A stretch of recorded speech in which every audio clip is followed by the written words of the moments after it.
Растот на авторитаризмот е нов идеолошки предизвик со кој се соочува светот денес, вели конгресменот Адам Шиф, председавач со Комисијата за разузнавање во Представничкиот дом. Според него, многу млади луѓе се уште се сомневаат дека демократијата е најдобра форма на владење. Кина и Русија преку ефективна технологија и ширење лажни вести го зголемуваат овој проблем, вели тој.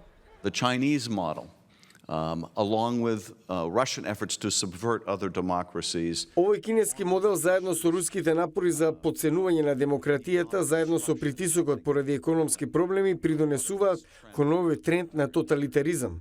Шиф вели дека начинот на кој се добиваат информациите на социјалните медиуми се во служба на автократите во целиот свет. A medium in which lies travel far faster than truths. Ова е медиум на кој лагите патуваат побрзо од вистината, стравот и гневот стануваат вирални.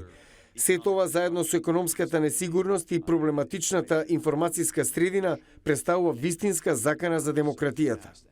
Нагласи дека САД прават се што можат за да ги спречат руските намери за можно влијание во изборите 2020-та, но и технологијата станува се помоќна. Not only can you put out something fake and call it real, but you can disregard something real and label it fake. Покрај САД, држави како Северна Македонија пак се први на удар на руското малигно влијание, изјави на неодамнешниот распит во Сенатската комисија за надворешни работи Кетрин Вилбергер, помошник секретар во Пентагон за меѓународни безбедносни прашања. Властите во Северна Македонија се обидуваат да откријат каква порака Русија ќе испрати за да влијае врз гласачите и се обидуваат да ги подготви граѓаните и пред таа порака да биде испратена.